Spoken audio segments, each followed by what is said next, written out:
नमस्कार साथियों, मैं दीपक शुक्ला आप सभी का बहुत बहुत स्वागत करता हूं आपके अपने YouTube channel A to Z banking information पर। साथियों, कल 1 जुलाई 2025 थी। ऐसे में 1 जुलाई 2025 से कई सारे बदलाव किए गए हैं। बैंकिंग के कई सारे रूल्स चेंज हुए हैं। बैंकिंग की जो नगद निकासी लेन देन की सीमा है उसमें बदलाव किया गया है और भी कई सारे जो रूल्स हैं वो बैंकिंग के चेंज हुए हैं, जो कि 1 जुलाई 2025 से अप्लाई भी हो चुके हैं। इसकी जानकारी हम आपको इस वीडियो में आगे देने वाले हैं। अगर आपके पास भी एक सेविंग अकाउंट है, आपके पास एक एफडी अकाउंट है, या फिर आप एफडी करने की सोच रहे हैं, या फिर आपने एटीएम ले रखा है किसी भी बैंक का, या फिर आपने किसी बैंक का क्रेडिट कार्ड ले रखा है, आपके पास एक करेंट अकाउंट है, तो फिर आपको यह वीडियो जरूर देखना चाहिए, क्योंकि इन सभी से जुड़े हुए कई सारे रूल्स चेंज हुए हैं। करेंट अकाउंट की न्यू लिमिट हम आपको इस वीडियो में बताने वाले हैं। एक वित्त वर्ष में आप कितने रुपए की अधिकतम एफडी कर सकते हैं ताकि आपको इनकम टैक्स डिपार्टमेंट का नोटिस ना मिले, इस पर भी जानकारी देने वाले हैं। साथ ही साथ आप कितना एक वित्त वर्ष में नगद निकासी कर सकते हैं, कितना नगद जमा कर सकते हैं, और भी कई सारे रूल्स हैं जो कि हम आपको इस वीडियो में बताएंगे। एक वित्त वर्ष में यानी एक फाइनेंशियल ईयर में आप अधिकतम कितने रुपए की जो प्रॉपर्टी होती है उसे सेल कर सकते हैं, परचेज कर सकते हैं। आप शेयर मार्केट में कितने रुपए एक वित्त वर्ष में निवेश कर सकते हैं, यानी mutual fund, IPO, government bond जो भी होते हैं, आप इनमें अधिकतम एक वित्त वर्ष में कितने रुपए निवेश कर सकते हैं। क्योंकि आज की जो युवा पीढ़ी है शेयर मार्केट में बहुत तेजी की तरफ निवेश कर रही है, और वहां पर आपको अधिकतम कितने रुपए की लिमिट दी जा रही है इनकम टैक्स डिपार्टमेंट की तरफ से, ये आपको पता होना आवश्यक है। कहीं आप जाने अनजाने में उस लिमिट को क्रॉस कर जाते हैं तो फिर आपको कोई बचा नहीं पाएगा, आपको इनकम टैक्स डिपार्टमेंट का नोटिस मिल जाएगा और आपके ऊपर 300% तक की पेनाल्टी इंपोज हो सकती है। साथ ही आप यूपीआई के माध्यम से कितना सेंड कर सकते हैं, कितना रिसीव कर सकते हैं एक वित्त वर्ष में, इसकी क्या लिमिट रखी गई है, क्योंकि लोग यूपीआई का बहुत तेजी से इस्तेमाल कर रहे हैं। तो इस वीडियो में हम आपको डिटेल से इन सभी विषयों पर पूरी जानकारी देने वाले हैं।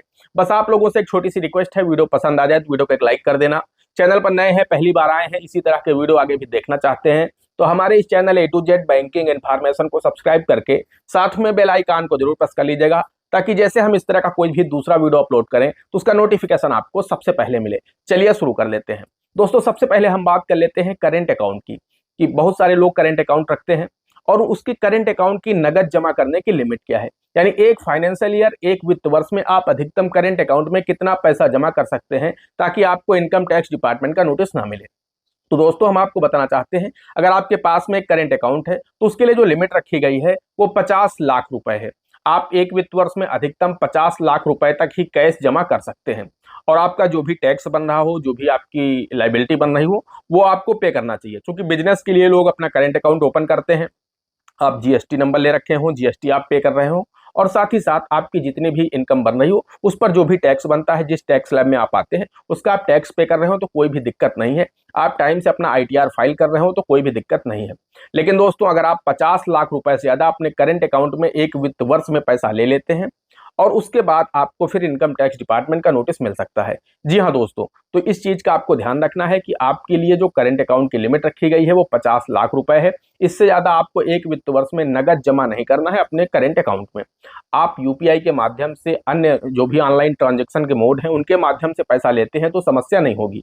लेकिन अगर एक वित्त वर्ष में आप 50 लाख रुपए से ज्यादा आप कैश डिपॉजिट करते हैं तो फिर इनकम टैक्स डिपार्टमेंट आपसे पूछेगा कि ये पैसा आप कहाँ से ला रहे हैं, कहाँ जमा कर रहे हैं। अगर आपके पास प्रॉपर जानकारी है तो फिर आप ज्यादा पैसा भी जमा कर सकते हैं। अगर आप अपने आईटीआर में दिखा रहे हैं, जो भी टैक्स स्लैब आपकी, जिस टैक्स स्लैब में आप आते हैं उसके आप टैक्स पे कर रहे हैं, तो फिर आप ज्यादा अमाउंट भी जमा कर सकते हैं। लेकिन जो लोग यहाँ पर क्या है कि कम अमाउंट का यहाँ पर टैक्स पे कर रहे हैं, उसके बाद अपने करेंट अकाउंट में 1 करोड़ 1.5 करोड़ पैसा डिपॉजिट करते जा रहे हैं, उन लोगों के लिए समस्या है। तो उन लोगों के लिए लिमिट जो है वो 50 लाख रुपए है।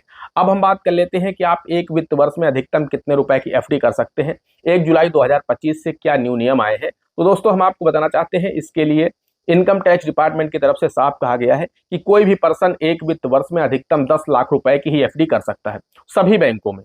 यानी उसने अगर 10 बैंकों में एफडी कराना है उसे, तो अधिकतम वो 10 लाख रुपए की ही एफडी कर सकता है कैश जमा करके। जी हाँ, अगर उसके पैसा करेंट सेविंग अकाउंट में पड़ा हुआ है, करेंट अकाउंट में पड़ा हुआ है, उससे वो एफडी कर रहा है तो उसे कोई दिक्कत नहीं, क्योंकि जो पैसा उसके करेंट अकाउंट या सेविंग अकाउंट में पहले से पड़ा है उस पर वो ऑलरेडी टैक्स दे चुका है। लेकिन जो लोग, मान लीजिए किसी यार दोस्त ने कहीं से उसको पैसा 25 लाख रुपए भेजा और उसने 25 लाख रुपए की एफडी तुरंत बनवा दी, ऐसे में उसे इनकम टैक्स डिपार्टमेंट का नोटिस मिल जाएगा। तो आप लोगों को 10 लाख रुपए से अधिक कैश जमा करके एक वित्त वर्ष में एफडी नहीं करना है। इसके लिए जो लिमिट है वो 10 लाख रुपए है। 10 लाख रुपए तक ही आप एफडी बनवाइए एक वित्त वर्ष में, एक पर्सन के नाम पर। यानी आपका जो पैन नंबर है उस पर अधिकतम कैश जमा करके 10 लाख रुपए से ज्यादा की एफडी मत कराइए, अगर आप आईटीआर नहीं फाइल करते हैं तब। अगर आप आईटीआर फाइल करते हैं तो फिर आप ज्यादा अमाउंट की भी कैश जमा करके एफडी कर सकते हैं। फिर आप खुद ही आईटीआर में अपनी जानकारियां दे रहे हैं कि आपके पास कितना पैसा है, कहां से आपको पैसा मिल रहा है, उस पर आपकी जो भी लायबिलिटी बन रही है आप उसका टैक्स पे कर रहे हैं, तो फिर कोई भी दिक्कत नहीं है। ये उन लोगों के लिए है जो लोग इधर उधर का काम करते हैं, पैसा उनके सेविंग अकाउंट में आ गया या फिर उनको कहीं से कैश मिल गया, उन्होंने जमा किया, तुरंत एफडी बनवा दिया।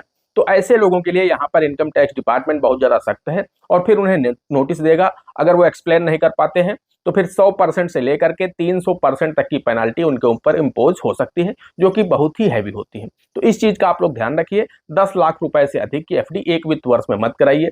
एक वित्त वर्ष यानी एक वित्त वर्ष का मतलब होता है 1 अप्रैल से 31 मार्च तक। इस बीच में आप 10 लाख की एफडी करवा दीजिए अगर आपके पास ज्यादा पैसा है।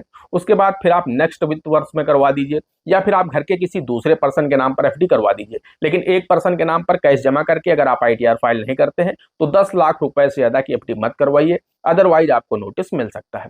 अब हम बात कर लेते हैं कि शेयर मार्केट में आज के समय में बहुत ज्यादा चलन हो चुका है। बहुत ज्यादा जो नवयुवक पीढ़ी है शेयर मार्केट में पैसा लगा करके डबल करना चाहती है, बहुत तेजी से पैसा बनाना चाहती है। तो उन लोगों के लिए आखिर इनकम टैक्स डिपार्टमेंट की क्या लिमिट है? तो दोस्तों हम आपको बताना चाहते हैं, आप म्यूचुअल फंड, एसआईपी, इस तरह के जहां पर भी आप निवेश कर रहे हैं, जैसे आप म्यूचुअल फंड खरीदते हैं, गवर्नमेंट बॉन्ड खरीदते हैं, आईपीओ खरीदते हैं, तो इसके लिए जो लिमिट रखी गई है वो 10 लाख रुपए रखी गई है। एक वित्त वर्ष में आप अगर आईटीआर फाइल नहीं करते हैं तो 10 लाख रुपए तक ही आप शेयर मार्केट में निवेश कर सकते हैं, शेयर मार्केट में लगा सकते हैं।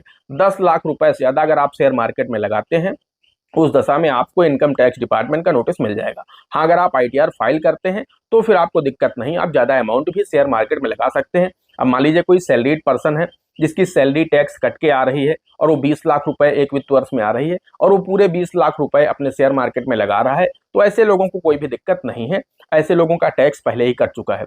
लेकिन जो लोग इधर उधर से पैसा आया और उसे शेयर मार्केट में लगा दिया, तो ऐसे लोगों के लिए दिक्कत है। इनकम टैक्स डिपार्टमेंट पूछेगा कि आपको पैसा कहाँ से मिला, आप ये पैसा शेयर मार्केट में कहाँ से लगा रहे हैं। आप उसका जवाब दे नहीं पाएंगे क्योंकि आप आईटीआर फाइल नहीं कर रहे हैं। आपके ऊपर टैक्स चोरी का केस दर्ज होगा कि आप टैक्स की चोरी कर रहे हैं, आपके ऊपर पेनाल्टी भी इम्पोज की जाएंगी।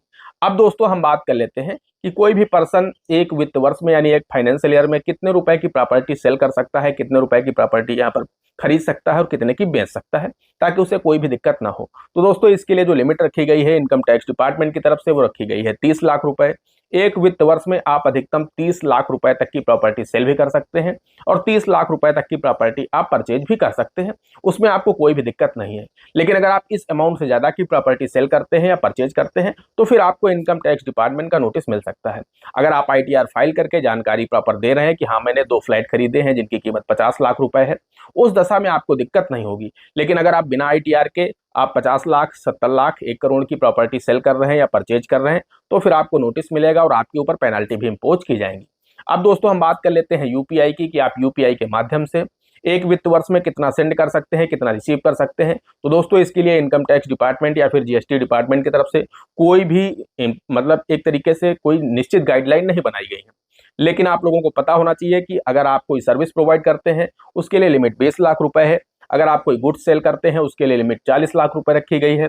इस अमाउंट से ज्यादा अगर आपकी सर्विस 20 लाख रुपए से ज्यादा का टर्नओवर हो रहा है, फिर चाहे वो करेंट अकाउंट हो या सेविंग अकाउंट हो, और अगर आप गुड्स सेल करते हैं वहां पर आपकी जो सेल परचेज है वो 40 लाख रुपए को क्रॉस कर जाती है, आपके सेविंग अकाउंट या करेंट अकाउंट का टर्नओवर 40 लाख रुपए को क्रॉस करता है एक वित्त वर्ष में, तो फिर वहां पर आपके पास में आपका जो जीएसटी नंबर है वो होना अनिवार्य है। अगर आपके पास में जीएसटी नंबर नहीं है तो फिर आपके ऊपर पेनाल्टी लगेगी। 18% जीएसटी देंगे, फिर उसके ऊपर 18% आपको पेनाल्टी देनी होगी। 100% जो कि पेनाल्टी होती है वो देंगे। उसके बाद 25 से 24% तक का इंटरेस्ट होता है, वो आपको पे करना होगा। तो कुल मिलाकर के मान लीजिए अगर आप 10 लाख रुपए की आपको 10 लाख रुपए बताया गया कि आप 40 लाख तक आपको छूट है और आपने 50 लाख रुपए तक टर्नओवर किया है, तो 10 लाख रुपए की जीएसटी आपको देना है। उस दशा में 10 लाख रुपए पर आपको 18% ये देना है, जो कि 1,80,000 हो जाएगा। फिर 18% पेनाल्टी देना है, फिर वो 1,80,000 हो जाएगा और फिर उस पर 20-25% इंटरेस्ट भी आपको देना होगा। तो कुल मिलाकर के 5 से 6 लाख रुपए आपका इसी में चला जाएगा।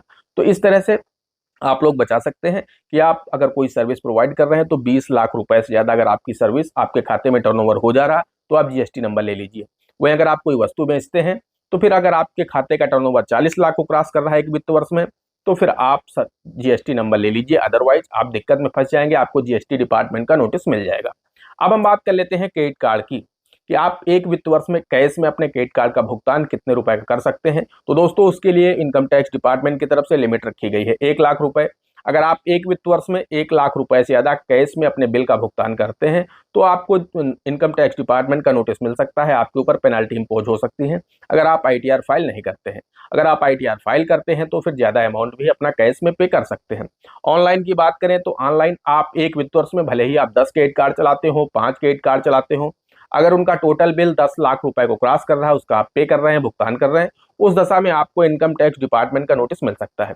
और ये जरूरी भी नहीं है कि आप पे ही कर रहे हैं तभी आपको नोटिस मिलेगा। अगर आप ITR फाइल नहीं करते हैं और आपके जितने भी क्रेडिट कार्ड हैं उन सभी का बिल जनरेट होता है और एक वित्त वर्ष में 10 लाख रुपए को क्रॉस करता है तो भी आपको इनकम टैक्स डिपार्टमेंट का नोटिस मिल जाएगा कि आप ITR भर नहीं रहे हैं, आप टैक्स दे नहीं रहे हैं और आपका तो क्रेडिट कार्ड का बिल ही 10 लाख रुपए को क्रॉस कर रहा है, इतनी आप सेल मतलब खरीदारी कर रहे हैं तो आपके खर्चे अधिक हैं, फिर भी यानी आपके पास इनकम है और आप ITR फाइल नहीं कर रहे हैं तो उस दशा में भी आपके ऊपर चोरी का मुकदमा पंजीकृत होगा और फिर आपके ऊपर पेनल्टी इंपोज होगी। तो दोस्तों इस तरह से आप लोग अपना इनकम टैक्स के नोटिस से बच सकते हैं। अब हम बात करते हैं जैसे कि HDFC बैंक का क्रेडिट कार्ड जो है वो 1 जुलाई से महंगा होने जा रहा।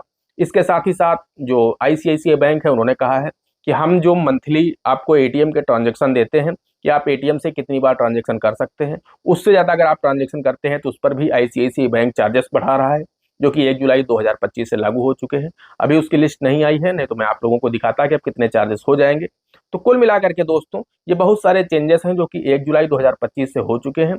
आप सभी लोग ध्यान रखिए इन चीज़ों का, तो आप लोग सुरक्षित बैंकिंग कर पाएंगे, सुरक्षित रहेंगे, आपके ऊपर कोई भी पेनल्टी नहीं होगी, आपके साथ कोई भी दिक्कत नहीं होगी। जैसे कि मैंने आपको एक बात शुरू में बताई थी कि हम आपको ये भी बताएंगे वीडियो में कि आप एक वित्त वर्ष में कितना नगद जमा कर सकते हैं, कितना नगद निकासी कर सकते हैं अपने सेविंग अकाउंट से। तो दोस्तों इसकी लिमिट 10 लाख रुपए है। आप एक वित्त वर्ष में अपने सभी बैंक अकाउंट से अधिकतम 10 लाख रुपए ही विड्रॉल कर सकते हैं, कैश की मैं बात कर रहा हूं, और अधिकतम 10 लाख रुपए ही आप कैश जमा कर सकते हैं अपने सेविंग अकाउंट में। इससे ज्यादा अगर आप नगद निकासी नगद जमा करते हैं तो फिर आपको इनकम टैक्स डिपार्टमेंट का नोटिस मिल सकता है और आपके ऊपर पेनल्टी इंपोज हो सकती है। दोस्तों आशा करते हैं आपको वीडियो पसंद आया होगा। अगर वीडियो पसंद आया है तो वीडियो को एक लाइक कर देना, चैनल पर नए हैं पहली बार आए हैं, इसी तरह के वीडियो आगे भी देखना चाहते हैं तो हमारे इस channel A to Z banking information को सब्सक्राइब करके साथ में बेल आइकन को जरूर प्रेस कर लीजिएगा ताकि जैसे हम इस तरह का कोई भी दूसरा वीडियो अपलोड करें उसका नोटिफिकेशन आपको सबसे पहले मिले। दोस्तों आज के वीडियो में इतना ही, मिलते हैं अगले वीडियो में किसी अगले इंटरेस्टिंग टॉपिक के साथ। तब तक के लिए जय हिंद, जय भारत।